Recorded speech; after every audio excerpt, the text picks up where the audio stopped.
नमस्कार सर्वांना, जय शिवराय. आपण आलेलो आहोत बैलगडा शर्यत क्षेत्रातील देव 10 हिंदकेसरी बकासूरच्या गोठ्यावर. आपल्या बकासूर DST 6300 चॅनलमध्ये तुमचं सगळ्यांचं मनापासून अधिक स्वागत. खरं तर बऱ्याच दिवसांनंतर आज मला देवाच्या साक्षात भेटीचा योग आला आणि आम्ही सर्वजण त्याच्या दर्शनासाठी गोठ्यावरती जमलो होतो. कारण तसंच खास आहे, कतार दोहा येथून कट्टर बकासूर प्रेमी, बकासूरवरती नितांत प्रेम असणाऱ्या कविता सातपुते मॅडम आज कतारहून पुण्यामध्ये देवाच्या गोट्यावरती त्याच्या दर्शनासाठी आलेल्या होत्या आणि त्यांच्याबरोबर आज आपण तिथं आलेलो होतो. तर आजोबा देखील तिथं होते आणि हे त्यांचे मिस्टर आणि आजी. देव आणि त्याच्या भेटीचा आनंद हा बरंच काही सांगून जातो आणि सध्या त्याची एक अविस्मरणीय भेट त्यांची देखील झाली आणि आज मना झाले धन्य, लाभले देवा तुझ्या दर्शनाचे पुण्य. आणि या निमित्ताने सर्व बकासूर प्रेमींना देखील त्याचं आज दर्शन या व्हिडिओमार्फत होईलच. आणि या चॅनलमार्फत बऱ्याचदा आपण त्याचे व्हिडिओ जेव्हा अपलोड करत असतो तेव्हा अनेक बकासूर प्रेमींना त्याचं दर्शन होत असतं आणि ते खरं तर त्याच्या दर्शनाने मनाला एक वेगळीच ऊर्जा प्राप्त होत असते आणि मन प्रफुल्लित होत असतं. आणि जेव्हा जेव्हा त्याच्या भेटीचा योग येतो आपण त्याचा एखादा व्हिडिओ. नमस्कार सर्वांना, जय शिवराय. आपण आलेलो आहोत बैलगडा शर्यत क्षेत्रातील देव 10 हिंदकेसरी बकासूरच्या गोट्यावर आणि खास त्याच्या भेटीसाठी मॅडम कतार दोहा इथून आलेले आहेत. कविता सातपुते मॅडम. नमस्कार मॅडम. नमस्कार. तुम्ही तुमचा थोडासा परिचय सांगा. मी कविता सातपुते, मूळचे कोल्हापूरचे आम्ही आणि आता 12 वर्ष झालं आम्ही कतारमध्ये स्थायिक आहोत. मग बैलगाडा शर्यती कशी काय पाहायला सुरुवात झाली तुमचं? अचानक असं फोनवरती बकासूरचं रील आणि बैलगाड्या शर्यत वगैरे सुरू होती. त्यातील एखादा व्हिडिओ बघितल्यानंतर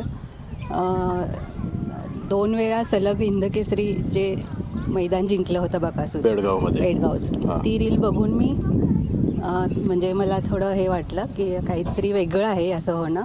त्याच्यानंतर मग मी बकासूरचे सगळे जुने व्हिडिओ बघायला सुरू केले. त्याचे रील्स फार व्हायरल होत होते आणि त्याच्यानंतर मग मी बघायला सुरुवात केली. मग ते त्यावेळेला जे बैलगाडी शर्यतीचं हे लागलं, प्रत्येक मग मी मैदान बघत गेली बकासूरचं आणि आधीचे पण सगळे जुने व्हिडिओ त्याचे बघितले, आधीच्या शर्यती बघितल्या आणि ते 10 वेळा झालेला होता.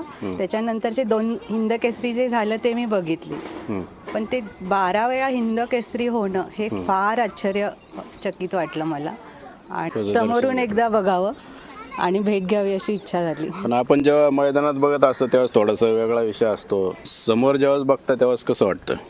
नाही, आत्ता समोर बघितल्यानंतर मला ॲक्च्युली एकतर शब्दच नाही आले, एकतर विश्वासच नाही बसला की मी कतारवरून इथं आले आणि मी बकासूरला समोरून बघते, ह्याचा विश्वासच नाही बसला आणि खूपच भारी वाटलं. आणि शब्दात न सांगण्यासारखा होता तो, जो एकदम म्हणजे आतमध्ये बांधलेला होता त्यावेळेला बकासूर. आणि ज्यावेळेला बघितलं एकदम पहिल्यांदा मला शब्दच नाही सुचले. ते आणि असं समोर बघण्याचा खूप वेगळा इफेक्ट आहे. खूप वेगळा आहे, खूप फरक आहे. आणि तुम्ही आता शर्यती पाहत असता. हो. बकासूरने तर जवळपास 12 वेळा हिंदकेसरी सगळ्यांच्या इच्छा पूर्ण केल्या.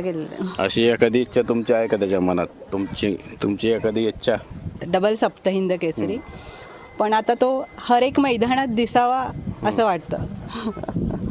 कारण ज्यावेळेस तो हारत असतो त्यावेळेस पण तो कोणाला तरी आनंद देत असतो आणि जिंकत असतो तर आपण सगळ्या शर्यत शौकीनांना आनंद देत असतो. आणि तो हारतो त्याला तो प्रत्येक नवीन पैरात दिसतो, त्यामुळे तो बराच नवीन नंदींना तो उजेडात आणला.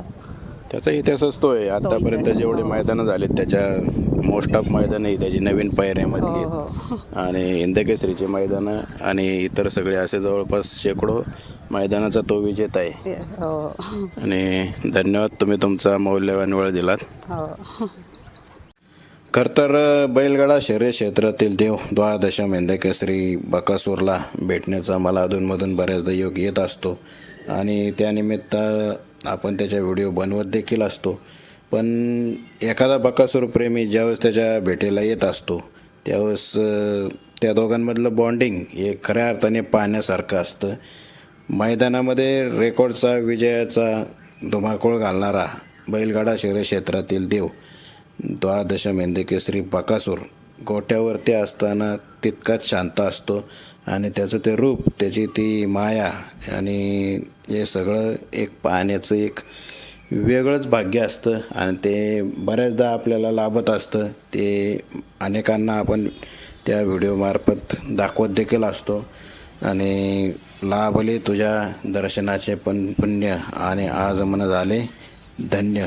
आणि त्यानंतरनं त्या दोघांनी देखील बैलगाडा शर्यत क्षेत्रातील देवाचं दर्शन घेतलं आणि कतारहून पुण्यामध्ये ते खास त्याला भेटण्यासाठी आले होते आणि त्यानंतरनं त्यांनी दोघांनी त्याचं दर्शन घेतलं. त्यानंतरनं त्यांनी मामा वैभव मामा मोहिल शेठ आणि बकासूरसोबत जी मुलं असतात त्या सर्वांना गिफ्ट आणलं होतं ते दिलं. आणि विशेष म्हणजे कतारहून त्यांनी बक्षीस बकासूरसाठी दिलं होतं. धन्यवाद.